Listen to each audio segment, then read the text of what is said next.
So I'm Matt. Middle school. Matt and Travis. Nice to meet you. Pleasure to meet you, brother. All right. So, how do you guys get? Huh? Check.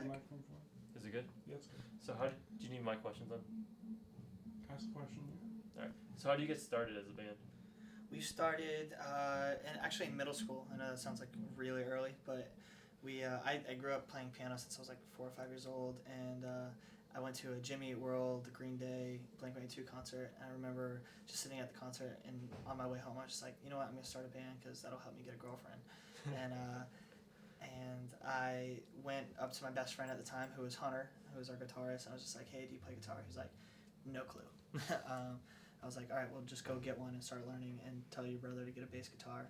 And then our other friend already played drums, so we were just like, hey, be in a band with us. And we named the band We the Kings after our middle school, King Middle School, and just started playing. We were pretty awful for a really long time, but we did something right, I guess, to get here. What was the turning point in your music? Turning point in the music was actually when we started developing fans, and for like our first tours, there was like 30 to 50 people at a show, and we were actually really excited about it. And over the years, 30 to 50 people turned into 300 to 500, and then 1,000 to 1,500, and then like 2,000 and 3,000 people. It was just like it's been such a steady growth that you kind of look back and wonder what you did to get to that point, and you kind of pinch yourself every once in a while to make sure that it's real. How's your music changed over the years? I would say our first record was written, we didn't really have fans or anything, so our first record was it was just written for us, and we wrote it because that was who we were at that time. And I think our second record is a little different because we had fans, and we wanted to make everybody happy and please them as well. So it was like the perfect mix of this is still who we are. We're still like the same kids that we've always been, but now we have fans, and we wrote a couple songs as kind of like a dedication, or to show like our adoration towards our fans. What are some of the bands you've been on tour with, and who's your favorite? Oh man, we've been on tour with everybody. I think our all-time favorite band to tour with would be Cobra Starship. I think they're awesome dudes, and they're a little older than us, so they were able to teach us a lot about being on the road. What's the best part of doing what you do? I would say just like the partying. It's always really fun just to wake up in a new city, work all day, doing interviews and meet and greets and sound checks and stuff like that, and then playing the show, obviously, and then after, you sign some stuff, and then you have the whole night just to do whatever. And we're kind of like night owls anyways, so we sleep all day long, and then when it's, after the show, when everything's, said and done, it's like we look for like, all of our friends to hang out, or, we get to meet new people in every city, and it's always like a really fun time, and it's something that we are really good at. Like, if we're not good at music, we're definitely good at having a good time and partying. When I said I was going to interview with some of my friends, they wanted to know what it was like to work with Demi Lovato. It was awesome. She's like an incredibly talented person, and when we wrote the song, I wrote it back at home, and I was just like, I think this would be a cool song to have like a female duet. And so I was kind of like just going through like my list of contacts on my phone. I was just like, actually, like Demi would be perfect, because I had a week before I wrote the song, I had heard her sing the national anthem at the Dallas Cowboys game, and I was like blown away. I was like, wow, she's actually a really good singer. So because you never know. Sometimes it's just like a TV star type thing that they got looped in, for whatever reason, but she's actually really talented. So I called her up, and she was like excited about the idea, and then I sent her the song, and she thought it was amazing, and was in the studio like a couple weeks after, recording it. So it was awesome. How do you get the idea for your King's Carriage YouTube miniseries? Who knows? I mean, we all have extreme ADD, so I think that's a big part of it. But we come up with the ideas. They're all loosely based on kind of a true story.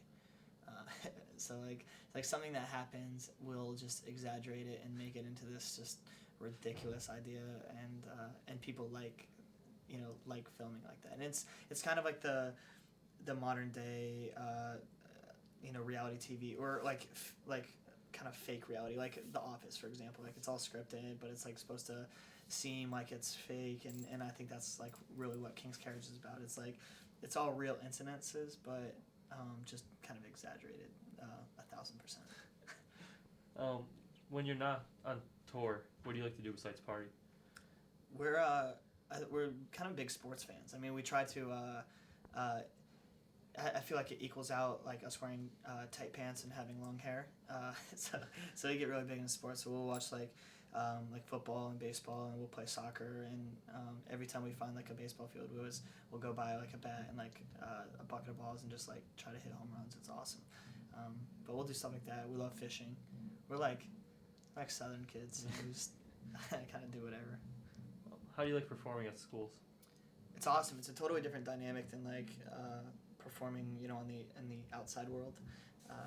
Sometimes I have to watch what I say on stage, which is slightly difficult. But just because I kind of black out on stage, I don't really know what I say anytime. So at the end of the show, I always go up to our tour manager and be like, "Was it cool? Did I say anything?" And he's like, he'll either be like, "It was okay," or he'll be like, "You probably shouldn't have said the part about blah blah blah." So I don't know. I like playing schools because it's definitely way different, and we get to tour the campus and look for ice cream. Do you find any? I did. I had a waffle cone and cookies and cream ice cream. It was awesome. Brittany brought you. She did. Taking credit for her. Was that a gas That was meal? me. Yeah. No. Yeah. Yeah, Brayden took us, and it was an amazing experience. What Lots advice? of ice cream. What advice would you give to kids who are interested in becoming musicians? Really, like the advice that was given to me is probably the best advice that I can pass on. My dad once told me that when I was starting out of being a musician, he asked me what I wanted and wanted from like the experience and from being musicians. And I told him I didn't know. He gave me this advice, which is success is all in the head. It's different to every single person, and some people can be completely happy with playing music in their room and writing songs that nobody in the world will ever hear, and they'll just be excited that they wrote a song. Other people, unfortunately take it for granted and get greedy and fame hungry and stuff like that. And so he just told me, he was like, whatever it is, whatever person you are, in that, that vast area of between the guy who can write a song and be happy and the fame greedy person, he's like, find where you are in that thing and strive for it and just go, and ultimately strive for your happiness. And that's what I did, and my idea of success is literally just being able to have fans and playing in front of people that can relate to the music and can actually really get into it during shows, and that it can actually help the quality of their life because it makes them happy or whatever. I think that's my ultimate idea of success, and that's what I've strived for ever since I was 16, starting a band. So what has been your greatest accomplishment? Greatest accomplishment? We got the key to the city of our hometown in Bradenton, Florida. We played at a Tampa Bay Rays game for like the summer concert series. It was actually really ridiculous because like the other acts that played over the summer were like, it was like Hall & Oates, ZZ Top, who does the YMCA? The Village People. Yeah. Village People, The Who. Like it was all these huge bands, and it was like, and We the Kings. So we felt weird, but we actually had the biggest draw out of all of them, and we brought 26,000 people to the stadium because it was our hometown, and the mayor of the city came out and presented us each with a key to the city, and it was just such an honoring moment, and definitely something I'll never forget. And actually, a lot of people ask if this is it, and it's not. My mom wouldn't let me wear the real one. She said I would lose it, which is probably true. She knows me better than I know myself. What's that key for then? This is just one she bought me to represent it. Ah. Yeah. So if I lose this one, I won't feel as bad as losing the real key to the city. And then having to ask for another one, that's kind of embarrassing. What were some of your favorite bands growing up? My mom taught me every single Beatles song she knew growing up. She was like a singer and songwriter, so that's what she loved doing. I loved Jimmy Eat World and Green Day and Blink-182 and Coldplay and so many bands. I don't know. I love our friends' bands. The people that we've toured with and that I respect so much for doing the things that they've done and really striving for what they've accomplished. I think it's really cool because it's kind of like family.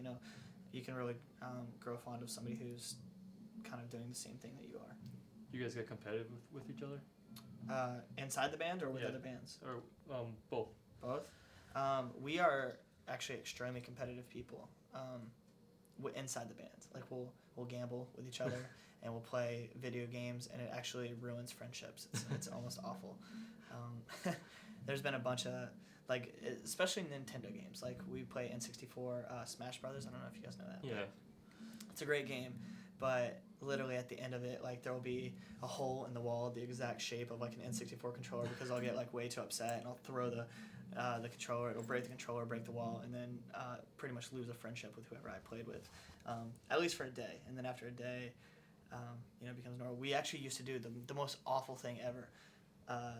We would, and instead of gambling on the game, we would say, like, okay, well, if you lose, you have to get punched by everybody who beat you, like, just in the arm. Right. So, like, you'd lose, and you'd have 3 people that come up and punch you in the arm, and it's like one, it's bad enough to lose, but 2, like, just punch. You're just like, I'm gonna kill somebody, So that was where we stopped playing video games together, because it turned ugly.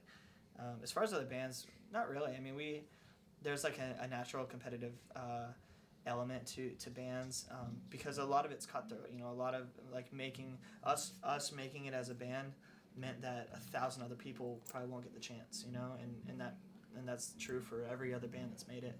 And so, there's that natural competitive element, but I think we're a different band. I think we are actually genuinely excited when our friends' bands do well. I think it's great for them, and I think I would like to think that they're excited when we do well. What are the plans for the future? The label just bought me an apartment in New York City to record the next record, or write and record the next record. So I think for the month of November, I'm just going to be up there writing and recording for We the Kings, record number 3. And we have a new single coming out called She Takes Me High. It's really good. I think playing it tonight? We are.